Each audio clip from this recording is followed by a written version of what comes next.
Hey, it's Ricky Burke, CyberSec people. I'm here with the next episode of Hacking into Security with Cairo Malet.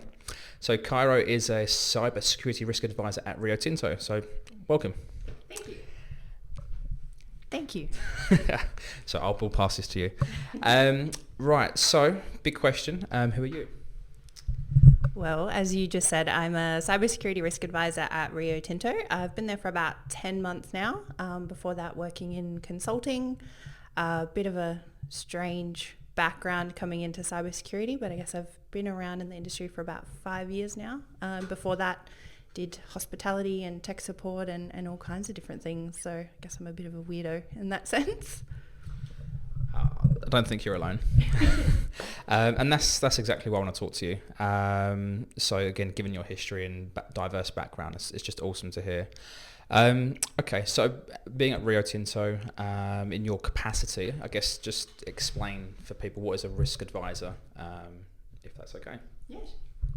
Yeah, sure. So the main part of my role is performing security risk assessments. So we have a process set up where any kind of new technology that's coming into the environment, any new project, anything like that, does have to go through a security risk assessment process. So whatever it happens to be, it can be a SaaS product, a new vendor contract, it can be an entire new mine that's being built with a whole bunch of new technologies. They come through to us and we essentially pull it apart from all different angles, technical angles, the people and process side, and just kind of pinpoint where there might be any vulnerabilities, what the risks might be to the environment, and then we work with our stakeholders to implement recommendations to reduce or avoid that risk where we can, and where we can't, we have to go through the process of making sure risks are documented and managed going forward. So it's pretty varied. The number of different technologies and projects and stuff that come through our team is ridiculous. So it's very much keeping us on our toes, getting across all different kinds of technologies from enterprise to operational technology, lots of acronyms and new words and new things to get across. So every day is different, every week is different, and that's one of the things that keeps it really, really interesting. Okay. Big shout out to Rami, who's sat in the corner there with two cameras and a phone there. Rami, which camera is best for us to look at? That one's pointing at Cairo and that one's pointing at both of you. Cool, thank you. That's diverse, which is pretty cool. I guess within that, because obviously you've come from consulting into Rio, some more of an internal position now. So what's been the interesting challenges, or what's the things you weren't too aware of before taking on this role? Ironically, the biggest challenge has probably been getting across the variety. So you kind of think it would be the other way around, where with consulting it's a lot of different things, and then moving internally somewhere it would be, a bit more stable, a bit more consistent. But it's actually been pretty much the opposite way around for me. When I was consulting, I did a lot of long-term engagements on site with clients, so it was very much cybersecurity management kind of roles, and that's a lot of the same things over and over again. You're working on policy, you're doing patch management, you're doing program management, those kind of consistent things. Whereas coming into Rio, we are essentially internal consultants in my team. We work with all of the different business units, and they all have such different needs and different technologies, so it's just kind of getting comfortable with not knowing a lot of stuff and being able to very quickly learn your way through it so that you can actually provide useful information. So I guess it was probably the opposite of what I was expecting, and that's kind of been a really happy accident. It's kind of the best of both worlds in terms of being internal and being a consultant. Yeah, well, again, different challenges either side, I guess. Yeah. And I guess what do you enjoy the most in terms of what you do? So again, security being very diverse, very broad, lots of different roles out there. For those that are not working in the risk space or not aware, what do you enjoy about this area? Probably the thing that I enjoy the most is just kind of getting to pick things apart, and it's not so much from a technical perspective like you would see penetration testers actually, picking things apart, literally. It's more, working through not just the technologies, but the actual business problems. So it's not just about what you're implementing, it's why you're trying to implement it, and the actual problem that you're trying to solve for the organization. So it's less of we want to bring in this fancy new SaaS product to like do all of these things with. It's okay, well, what do you actually need from a business perspective to make your job easier? And then how can we actually implement that in a relatively safe, risk-free kind of way? And obviously nothing's going to be completely risk-free, but there's a lot of things that you can do to reduce that risk while you're still actually helping the business do what it needs to do. Because I think a lot of the time people in security tend to forget that there's a whole business that needs to run, and if that business isn't running, then there's no point having a security team because there's nothing to actually secure. So kind of keeping that pragmatic view on things, so actually working with people to make it better rather than, putting your foot down and saying, no, you can't do that, which just kind of leaves the business with a perspective of, all right, well, what can we do? What security is just kind of annoying, and we'll work around them and we won't actually ask them for help. So being able to do that is kind of my favorite part of the job. Thanks for sharing. It's a big question that I really wanted to ask. So that's where you are now. Okay, how did you get there? So I know that from chatting to you yesterday, so we're at B-Sides Perth today, and I didn't realise how diverse your background was. And that's awesome. This is the thing that people want to hear, in my opinion, or people need to hear, especially those that are not in this industry yet. So if you don't mind, take us back a few years and how you really got into this space. I never really know whether to work backwards from now or to start at the beginning and work forwards. But I'll start at the beginning and work forwards. So I initially went to university to study a Bachelor of Social Science. So I studied politics and international relations and history. And I did my honours thesis on the relationship between human rights violations and terrorist activity in China. So I guess my vague plan was to go into international relations, diplomacy. Weirdly enough, there's not a lot of jobs in that space in Perth. I ended up not being in a position to move to Canberra. So just to kind of pay the bills and get on with stuff, I ended up working in hospitality, doing a lot of cafe work. I was a barista for a whole bunch of years and ended up in management roles, managing people and managing cafes, which was a lot of fun. But eventually I was at the point where there wasn't quite anywhere left to go there. And I ended up in a tech support role on help desk because they were looking for people who had people skills and customer service skills, and they were willing to kind of teach the tech side of things. And having a fairly kind of analytical mind, it wasn't too difficult for me to pick up. I very much am of the opinion that, just start from the beginning and work through the simple stuff and get harder and harder as you go, which works for tech support, works for security, works for a lot of things. I ended up in help desk for a couple of years, telling people to turn things off and turn them back on. Did a lot of different roles there, so handling escalated customer complaints, both weird technical issues and also kind of weird people in that space, and bounced through a bunch of different internal teams and ended up in the security team at the organisation I was working at. Just because they needed people who could do more of the process and the governance side. And that was kind of where I was good at, and I had a lot of background in terms of, reading legal documentation and being able to actually translate that into real world practical things.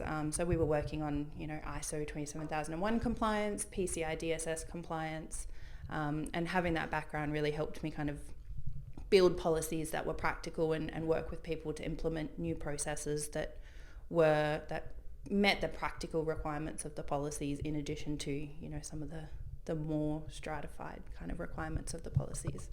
And from there did that for a couple of years, ended up in a consulting role for a company here in Perth called Asterisk Information Security. And I spent a couple of years with them working with different clients doing security assessments, risk assessments, and some long-term engagements as a cybersecurity manager. And from there ended up where I am now. So kind of a bit of a weird roundabout role into cybersecurity, and it's something I get asked about a lot because, there's a lot of students now coming out with actual cybersecurity degrees, which I don't think existed back when I was at university. And they all want to know how to get into jobs in the industry, and I'm kind of like, well, I didn't have your degree. That's not really the path that I took. It was just kind of more, I guess, following the skills that I had, regardless of which industry it ended up with me being in, and I ended up here and pretty happy with it. It's good fun getting to pick things apart and solve problems, and it sounds kind of lame, but I actually really do like helping people. So it's all kind of come together, I guess. So from basically barista to doing assessments on ships and mines, and that's pretty cool. Yeah.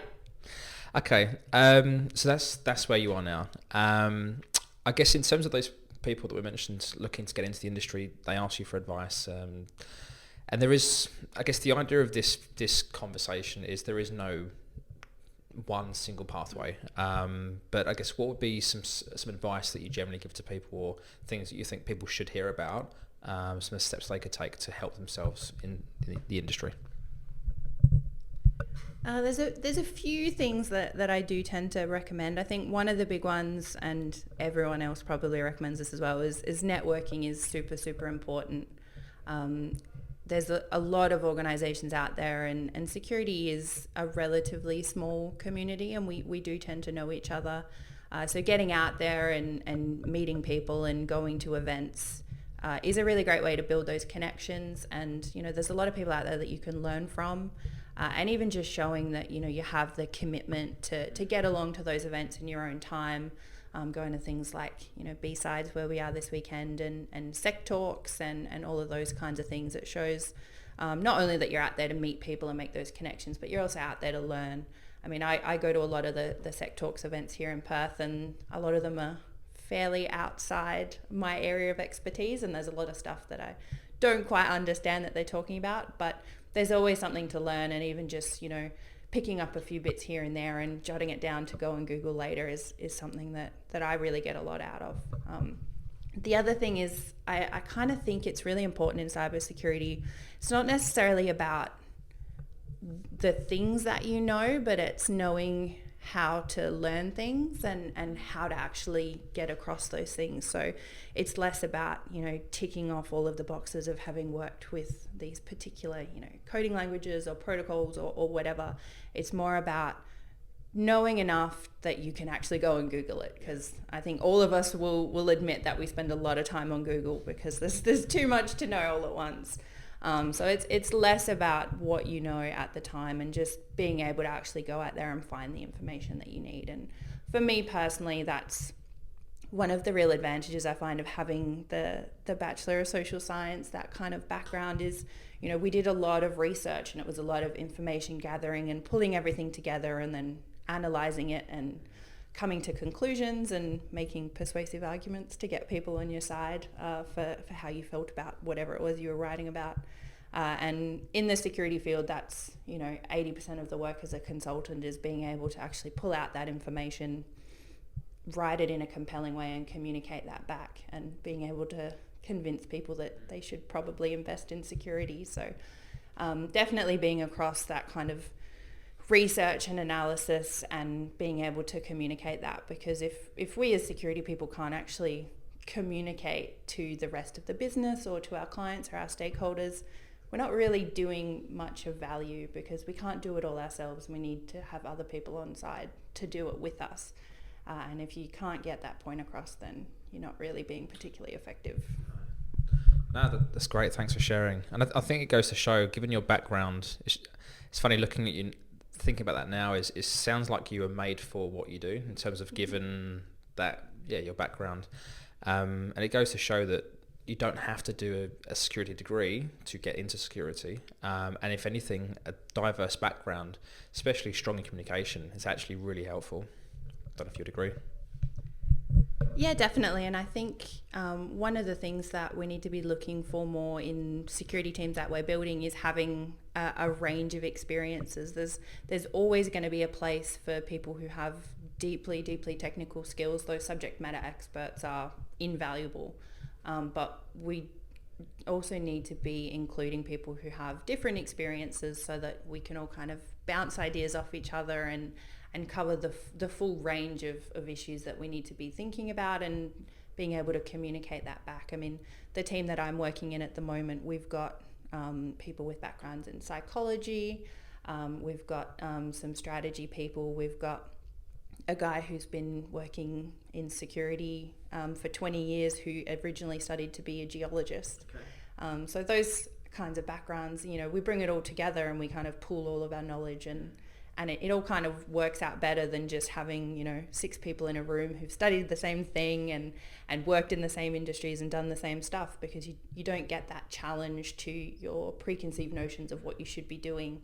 And it's one of the things that we talk about with diversity is diverse perspectives. You end up with better solutions to problems because you've got more perspectives, and it pushes everyone to kind of explain and justify, and you end up with the best solution rather than just the usual solution. So I'm a big proponent of that, and I definitely want to see more people with different backgrounds, more career changes coming into the industry, because I think there's plenty of work to go around, and having those different skill sets is going to do us a world of good.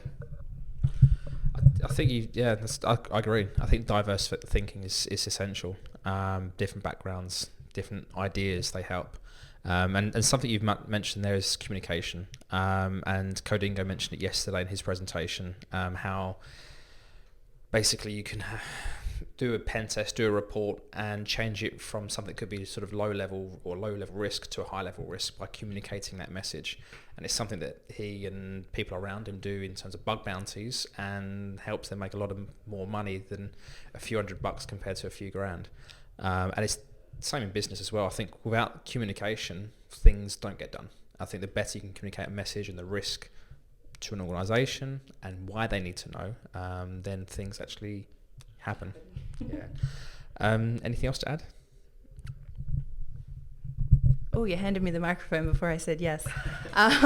Yeah, I mean, I think I'm just going to bang on about communication for another minute. I think that is really the key thing, because, you know, we're not generally the ones who are on the coalface all day, every day. We're not everywhere in an organisation. We need other people to be our eyes and our ears, and to actually be implementing the solutions and doing things in a secure way. And it's one of the things I think we need to work a lot harder at, is to get everyone across security, because, you know, we can't do all of it. And like, I think there's probably a lot of value in having fewer security experts and more other people who do security as well. So getting your developers across security, getting your operations center across security, getting all of your HR and your finance departments across security, because they're the ones who need to do it as part of their everyday job. And if they don't understand why, they're never going to put in that extra effort, because, you know, security can be hard sometimes. It can be annoying.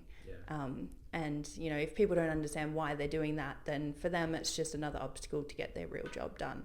So that communication piece is really, really important, and putting things into perspective and making sure people understand why they have to do it and what the value is, and what the value is to the entire business is super, super important. So yeah, communication, number one. All right. Oh, thanks for sharing, and thank you for your time. Thanks for having me. All right, take care.